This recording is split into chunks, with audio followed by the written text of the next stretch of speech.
Krogan and the Turians really... It is good you came by. I have questions about the genophage. You and everyone else. Just a moment. I'm conversing with Engineer Adams. So, bringing the Krogan to a war summit went well? You want me to invite the Batarians too? Or the Vorcha? Building alliances is the only way we stand a chance against the Reapers. Yeah, but the Krogan? I'd feel better if we had a tighter plan, like time travel or teaching the Reapers to love. How's the new Solarian working out? What's his name, not Morden? Fine. His name's Paddock Wicks. I'm just gonna go with not Morden. Hello, Shepard.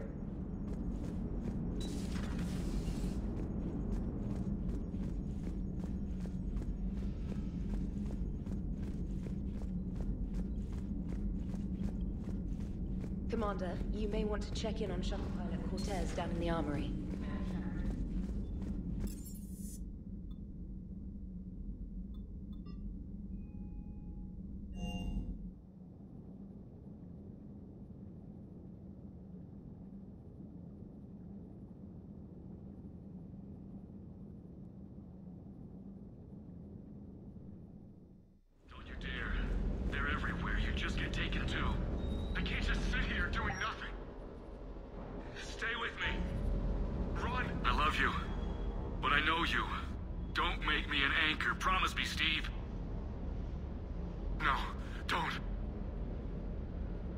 Commander.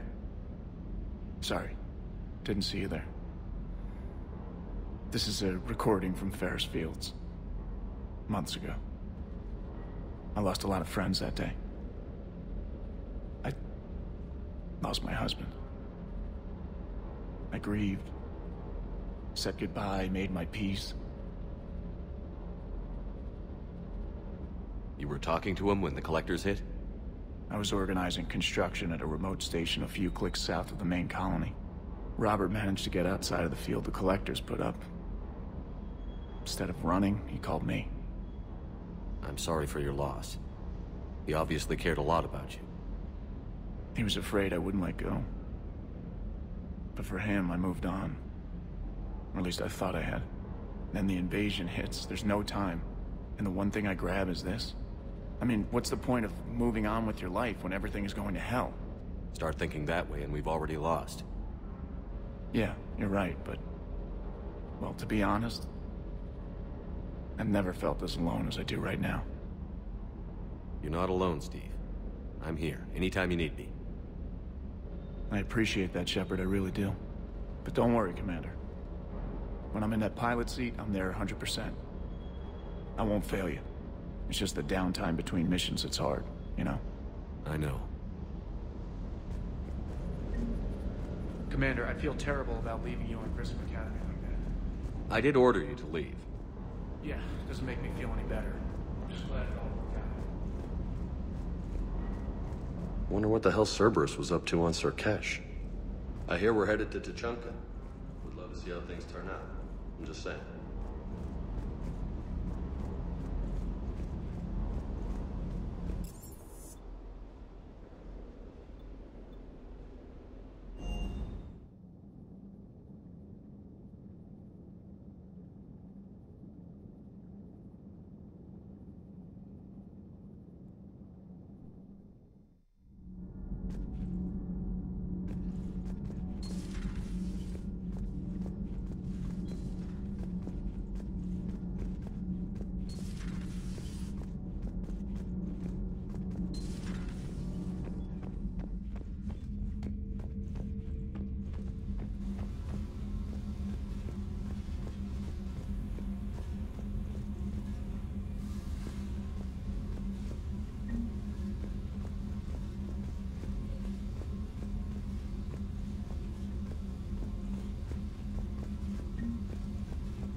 Commander, welcome back to the Normandy. Or maybe you should be saying that to me.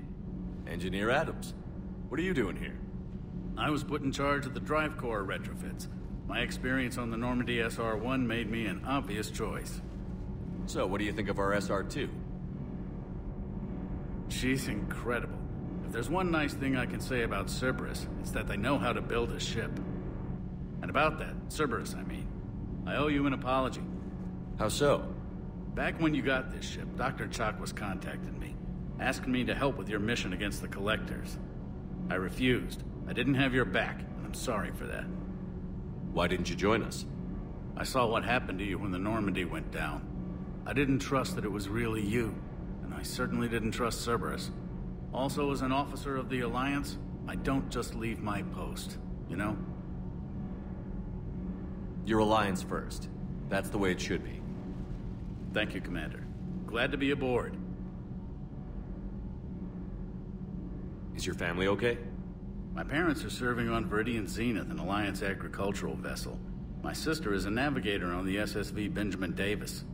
Happy to report that both vessels are safely under Hackett's command. Does the new Normandy stack up to the old SR-1? Stack up. It blows the old ship away. The Tantalus drive core has been completely overhauled. The SR-2 might be nearly twice the size, but the new drive core is 3 times bigger. This ship can fly. That said, Cerberus isn't too high on safety. If pushed past her limits, this core would vent into engineering. Guess it gives my team incentive to keep her well balanced during a firefight. Do your job or get vaporized. Pretty much. The IES stealth system is significantly improved. It can handle a higher blue shift of our emissions. And that means? We should be able to drop out of FTL without triggering every sensor in range. Very handy for stealth reconnaissance. All in all, the Normandy is a marvel of engineering. What do you think of Edie? We had a good talk during the retrofit. A little strange at first, talking shop with an AI. AI? I thought Edie posed as a VI to keep the likes of you from unplugging her. Yeah, but I saw through her. Have you seen her hardware? Processing power is off the charts. And then there were the problems that kept fixing themselves. If I hadn't had her pegged, I would have sworn I was losing it. You never expressed any skepticism, Lieutenant Adams. I figured I'd better play it safe with the Cerberus AI, Edie. No offense.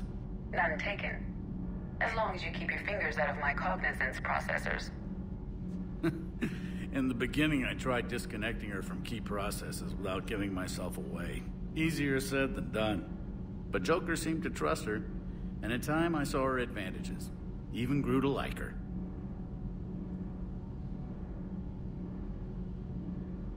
Carry on, Adams. Aye, aye, sir.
You're positive you don't want to come over and talk? No, the gun battery is nice and quiet. If I throw down some rugs, it'll get downright cozy. Garrus. I'll be fine, Liara. Just gathering some thoughts. All right.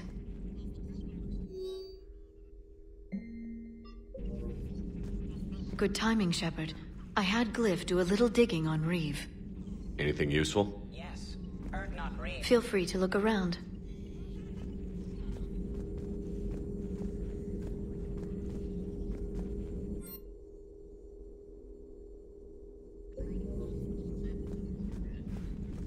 Feel free to look around. At your service.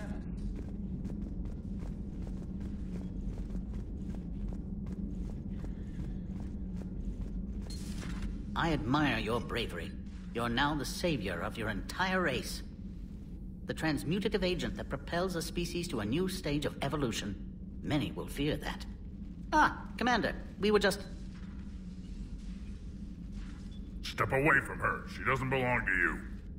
Reeve, it's okay. Nothing's okay when Salarians are involved. This one is different. What are you doing? A blood test. Commander, please explain to him my only goal is to ensure her health is stable. He was your inside source, Reeve. You can trust him. I don't even trust you yet, Shepard.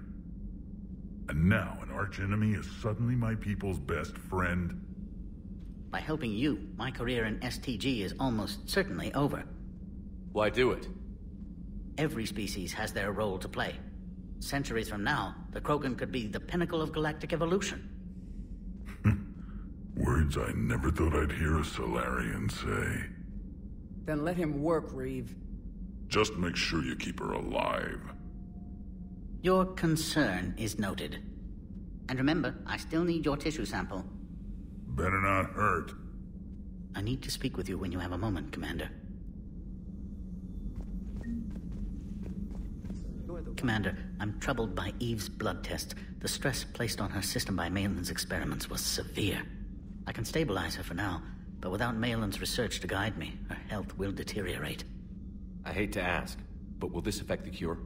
I don't believe so, though I'm afraid her long-term prognosis isn't good. Do what you can for her. Certainly. How is this cure gonna work? I'm hoping it will inspire a resurgence in Krogan sex. I've always wondered how they mated.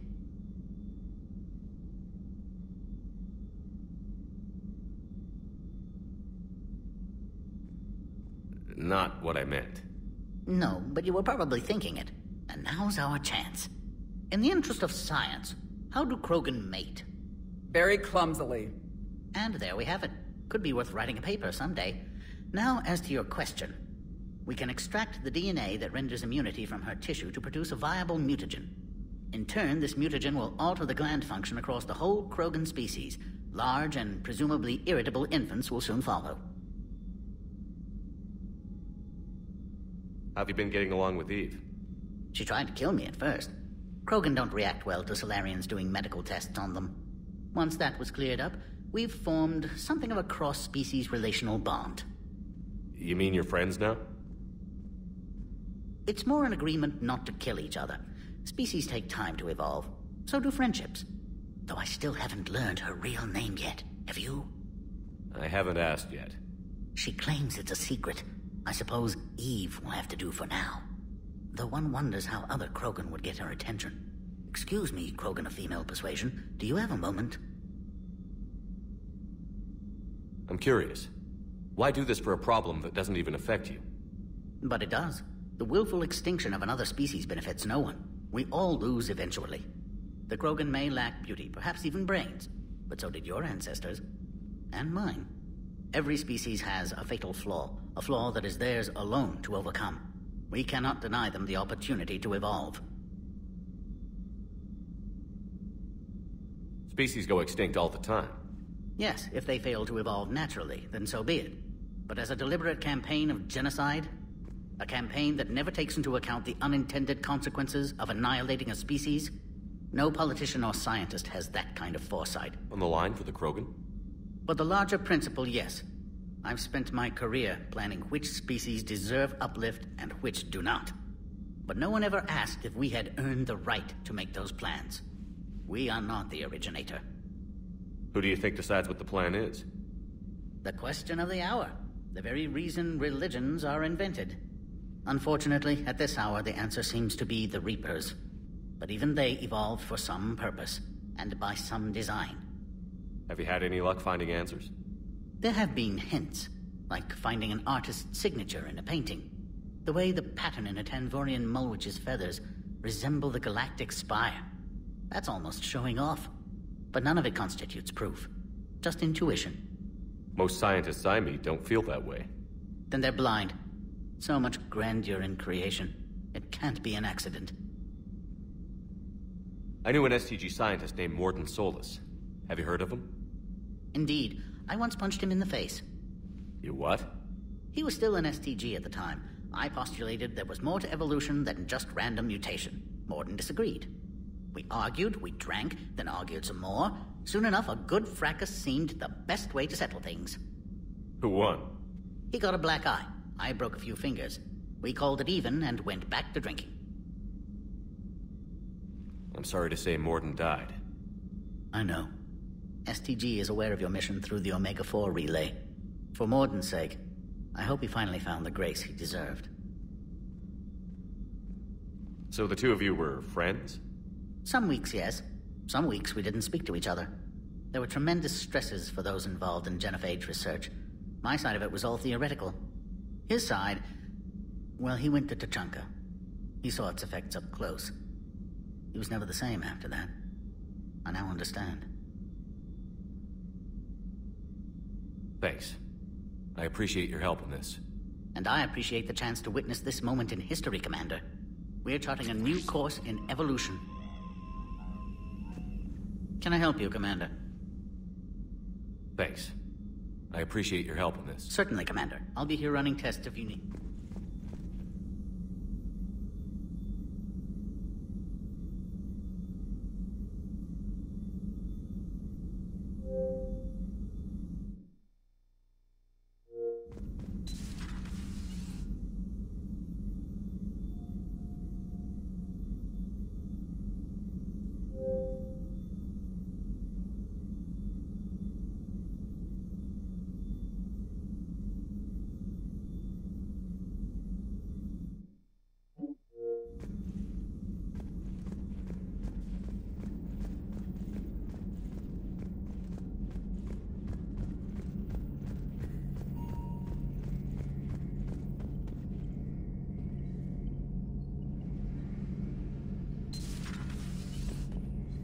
I guess we're at war with Cerberus now, huh?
Evasion successful.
Eden Prime. This is where it all began. Where the Prothean beacon gave you the vision that warned us about the Reapers. And where Saren launched his first major attack with the Geth. Yes. And now, with Cerberus here, Eden Prime's colonists are under attack again. They deserve better. I know. The Alliance did what it could to evacuate colonists, but Cerberus came in so quickly. If we find survivors, we'll do what we can. What about this artifact? Any idea whether it's part of the Crucible? The Alliance didn't get any specifics about what Cerberus has uncovered. Since the original dig site here contained a warning about the Reapers, it could be connected to the Crucible. I'm bringing you in as close to the dig site as I can. No way we'll avoid detection, but you should have a few minutes. Appreciate it. All part of the service, Commander. All right, everyone. Get ready to move. With luck, we can get to the dig site before Cerberus knows we're here.